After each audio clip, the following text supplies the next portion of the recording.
From What Would Love Do? Page 48. What would love do? Celebration. You are powerful.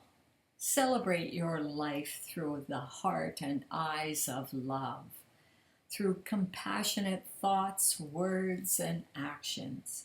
For yourself and others, celebrate your ability to create in every moment.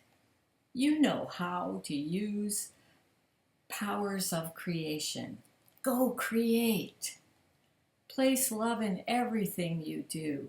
And if possible, get up, choose love, choose change, and choose to believe in yourself. You are unlimited, powerful, love-filled potential.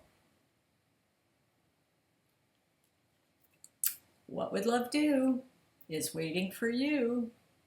Oodles of love to all.